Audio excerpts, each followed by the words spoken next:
right, so good morning, Pocket Gamers. My name is John Rantala, and I'm the publishing director of Round Zero. I haven't had my morning coffee yet, so I'm trying to survive here. But I'm glad to be able to pop open this track and this day.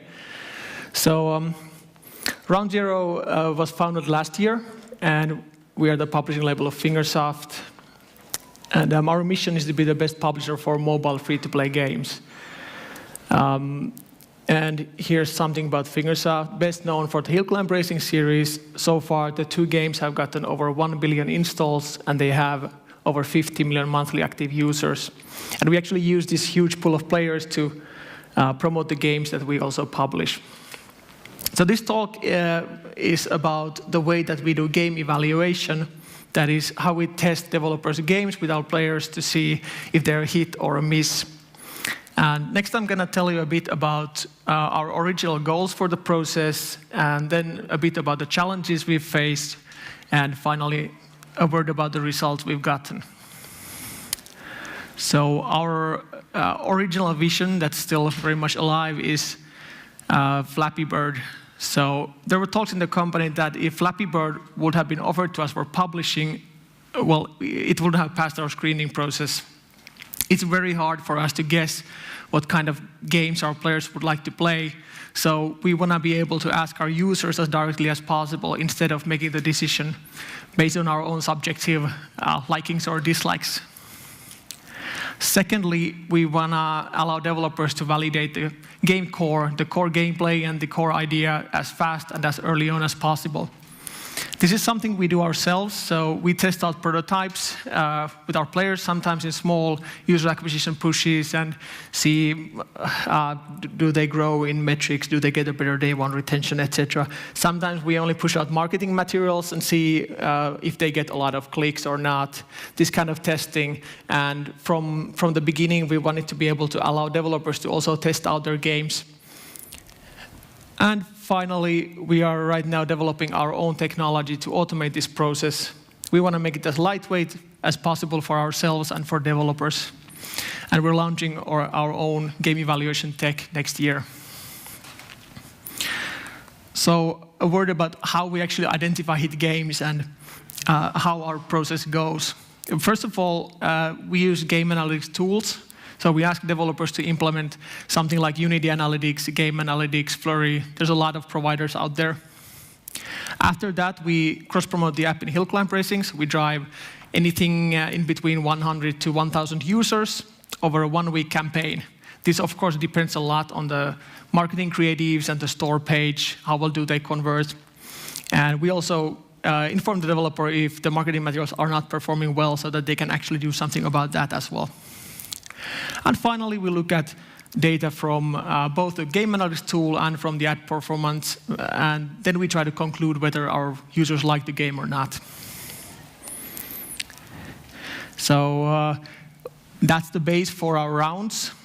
And in the beginning, we test always for engagement. We look mostly at day one retention and see if our users like the game or not.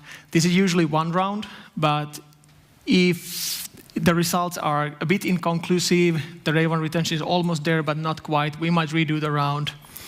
And after that, if everything looks good, we greenlight the game, and then we test for monetization. And finally, we can move on to signing the contract. So this process is pretty nice for the developers. They get free installs, live users that test their game app. Also, they get to test out their creatives and the store page, the conversion rates, everything. And this should allow them and us also to fail fast with the game, and maybe developers can learn why their game did not work with our players. The challenges we faced so far, first of all, not all analytics tools are created equal, it turns out. This is not to say some are worse than others, but they actually have very different ways of tracking data.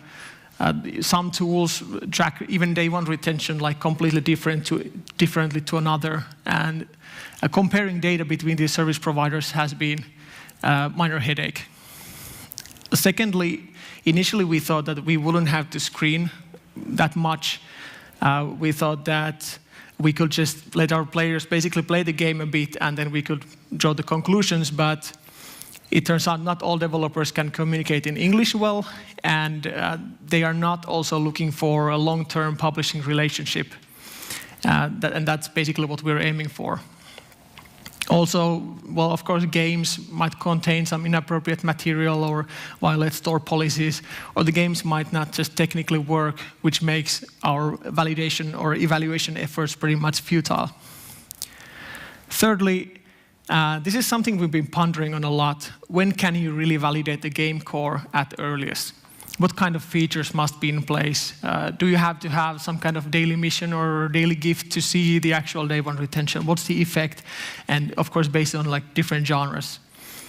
So the answers we've come up with are firstly, now that we have tested over 100 games, we have a lot of data on all sorts of different analytics services, and we can compare between the same ones. But we still like to tell developers that we prefer certain analytics tools to be used so that we get like really reliable results.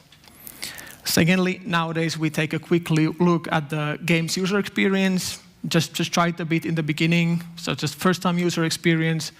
And also we ask a couple of questions from the developer team, still keeping it really lightweight. And finally, we're developing different tracks for feature-complete games and for really early-stage validation games. The really early-stage validation, we call it the demo track. And this is when basically we can test out the game as early as it can be played for 2 sessions or for 2 days. So something between 10 to 20 minutes, depending on how casual the game is enough for us to test and then see some data. And we only compared that data between other games that have gone through our early validation. And the point is not to really reach any kind of goals yet, but we do multiple test rounds and then try to see the change, and that the game gets higher retention and better session data, better first session data every time. So the results, so far we've published 3 games, and they are very different from each other. One is a puzzle game, and the other is a mid-core cartoon type game. We tested 8 games for monetization launch or soft launch, and 80% pass rate for testing. So we try to still allow as many developers to actually test their games with us. So here's a quick look at some data from the games we've tested. You can see most games fall in the action, puzzle, or racing category. And the overall day one retention average is somewhere around 20%. And the 3 titles we published, they're pretty clearly over there, our 30% metric goal. Why only 30% and not the industry standard of 40%? That's because, first of all, we use backfill traffic from low CPI countries. And according to our expertise, when we move on to soft launch or global launch, the game will get a higher retention of about 5 to 10 percentage units. And of course, we will also do consulting when we do the agreement and try to tune everything, monetization and the whole experience of the game, so that it will actually reach the 40 or 50% of day one retention. And here's some more data, total daily playtime per active user, so the amount of seconds the users actually play the game per day on average. The overall average is somewhere around 500 seconds, exception being puzzle and simulation categories. And we've actually found that the more time people, of course, spend in the game, the higher the day one retention and the higher the retention is overall, so it has a positive effect.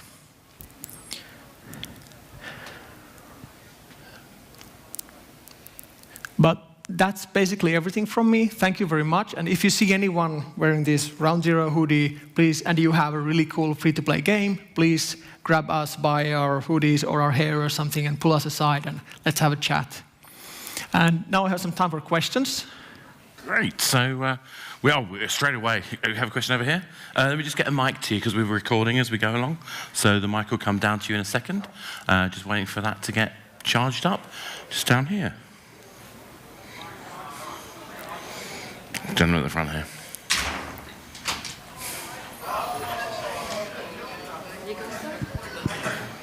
Thank you for the talk. So as far as day one retention, as you mentioned, different analytic tools have different way of reporting that. So what are the differences and which one you take actually as the standard that works for you as far as the day one retention, the differences in reporting, etc., and then the way you look at it actually? Yeah, that's actually a very good question. The analytics tools that we like to tell developers that we'd like them to use are Unity Analytics or Game Analytics. We think, okay, they have some difference in tracking sessions, but the day one retention is calculated pretty much the same way.